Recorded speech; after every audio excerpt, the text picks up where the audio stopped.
بسم اللہ الرحمن الرحیم۔ السلام علیکم طالبات۔ بیٹا آج ہم اردو کا 7واں سبق سٹارٹ کر رہے ہیں۔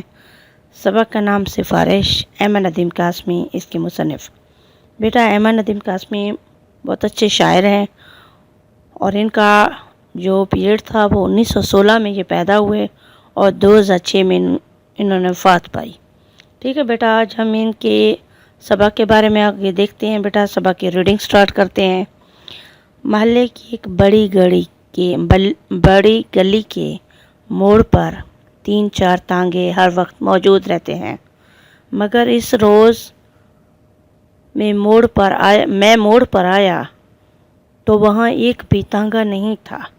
مجھے خاصی دور بھی جانا تھا اور جلدی بھی پہنچنا تھا، اسی لیے تانگے کا انتظار کرنے لگا۔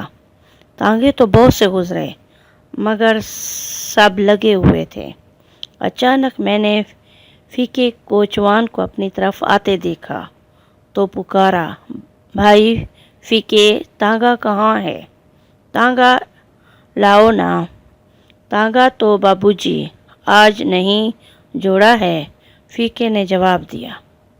میں نے دیکھا کہ فیکا کوچوان کا کوچوان اور پہلوان کا پہلوان تھا، اس لیے آج شیو بھی نہیں بنایا تھا۔ اس کی آنکھیں بھی سرمے سے محروم تھیں۔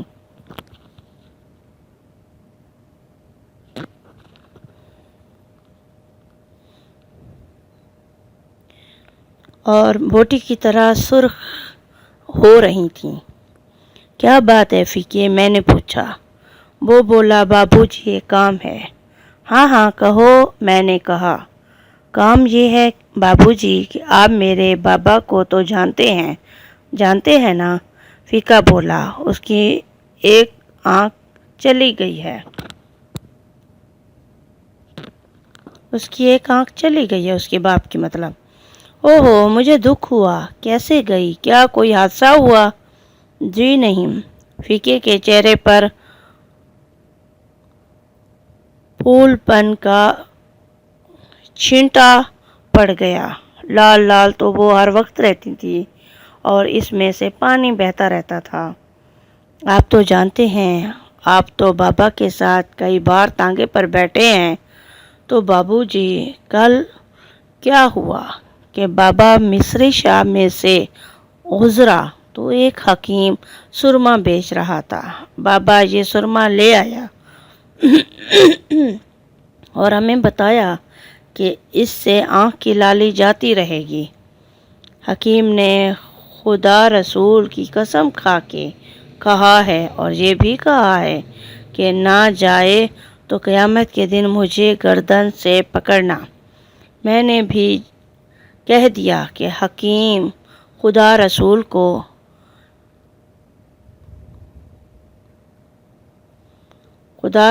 کو بیچ میں ڈال رہا ہے تو ذرا سا لگا لیں۔ اماں نے بھی یہی صلاح دی۔ اس نے لقمان حکیم حکمت کا بادشاہ پڑھا اور آنکھ میں سلائی پھیر لی۔ بس پھر کیا تھا بابو جی، قسم کھا کر کہتا ہوں جب سے اب تک آنکھ لگی ہو۔ بابو جی آپ تھک تو نہیں گئے؟ سگریٹ والے کی کرسی اٹھا لاؤں؟ اس وقت فیکا مجھے ایسے لگا جیسے اس کے چوڑے سینے پر گڈے کا حیران سر رکھا ہوا ہو۔ میں نے کہا، تم بھی حد کرتے ہو فیکے، اب آگے بھی کہو نا۔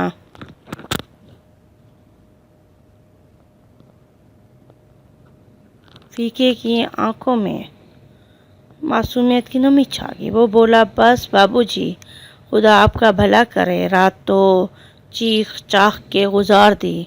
پھر صبح کو محلے کے سارے کوچوان اکٹھے ہوئے تو ان میں سے چچا شیدے نے کہا کہ پوست کے ڈوڈے پانی میں ابالو اور اسی پانی سے آنکھ دھوئی پر بابا اسی طرح تڑپتا رہا۔ پھر کسی نے کہا کہ پالک کا ساگ ابال کر باندھا اور جب کھولا تو بابا نے صاف کہہ دیا کہ اب کیا جتن کرتے ہو، آنکھ کا دیا تو بجھ گیا۔ ہمارے گھر میں تو جیسے ماتم چھا گیا۔ بابو جی اسے ایک ہسپتال میں لے گئے، پھر دوسرے میں لے گئے، دونوں میں جگہ نہ تھی۔ دوپہر کو راج گڑھ کے ایک کوچوان نے بتایا کہ اس کا سالہ میو ہسپتال میں چوکیدار ہے، اس کی سفارش سے جگہ تو مل گئی، پر برانڈے میں، وہ بھی کوئی ایسی بات نہیں۔ پر بابو جی شام ہونے کو آئی ہے اور ابھی تک کوئی ڈاکٹر تو کیا نرس بھی ادھر نہیں آئی۔ آپ صاحب لوگ ہیں، یہ دیکھیے، ہاتھ باندھتا ہوں، میرے ساتھ چل کر کسی ڈاکٹر سے یہ کہہ دیجئے کہ صدقے مریض کو ذرا سا دیکھ لے۔ میں نے کہا وہاں ایک ڈاکٹر ہے، ڈاکٹر عبدالجبار، ان سے میرا سلام کہو، کام ہو جائے گا، نہ ہوا تو کل میں تمہارے ساتھ چلوں گا۔ اس وقت مجھے ایک دعوت میں جانا ہے، نام یاد کر لو، ڈاکٹر عبدالجبار۔ فیکا میرے بہت سے شکریہ ادا کر کے چلا گیا۔ پھر مجھے ایک خالی تانگا مل گیا۔ جب تانگا میو ہسپتال کے صدر دروازے کے سامنے سے گزرا تو میں نے دیکھا کہ فیکا ایک چوکیدار سے باتیں کر رہا ہے۔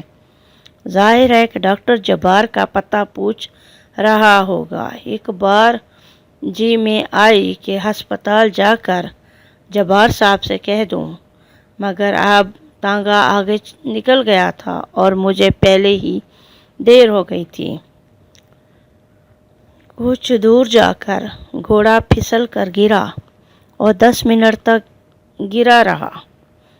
پھر جب اٹھا اور چلنے لگا تو جبار صاحب کا اسکوٹر میرے تانگے کے قریب سے ضلع سے گزر گیا۔ جبار صاحب، میں چلایا، مگر جبار صاحب میری آواز سے تیز نکلے۔ کوئی بات نہیں،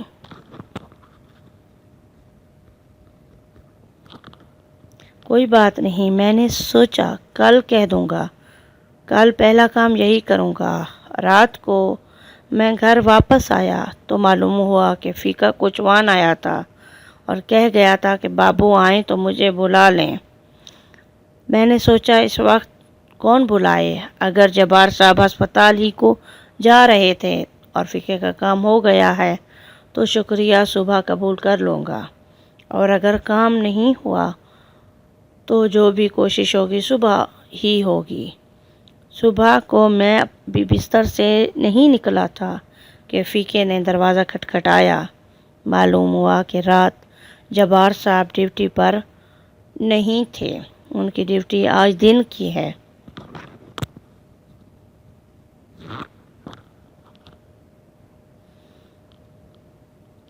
یعنی تمہارا باپ دسمبر کی اس سردی میں برآمدے ہی میں پڑا رہا؟ میں نے اپنے انداز میں تشویش ظاہر کی۔ جی ہاں، وہ بولا، مگر یہ تو کوئی ایسی بات نہیں بابو جی، آپ نے ہمارا گھر نہیں دیکھا، 10 سال سے چپر میں پڑے ہیں۔ اور اس کی آنکھ؟ میں نے پوچھا۔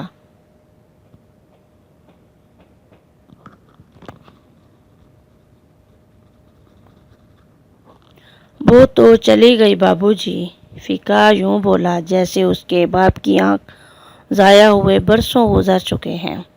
میں نے کہا جب آنکھ جا ہی چکی ہے تو بیچارے بڈھے کو ہسپتال میں کیوں گھسیٹتے پھرتے ہو، وقت بھی ضائع ہوگا اور روپیہ بھی ضائع ہوگا۔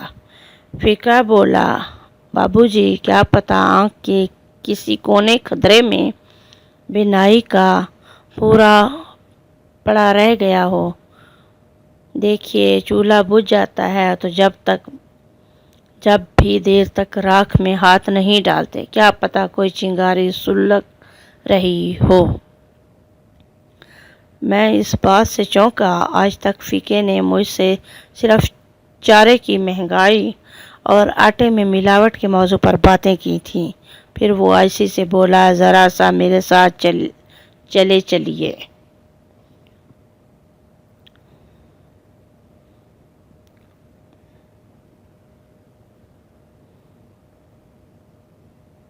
اوکے بیٹا، یہ تھوڑی سی ریڈنگ کی ہے، اس میں کوئی ایسے مشکل ورڈز نہیں جو آپ کو بتائے جائیں، سو پلیز کل اس کی ریڈنگ کمپلیٹ کریں گے۔ اوکے بچے، اللہ حافظ، یو ٹیک کیئر۔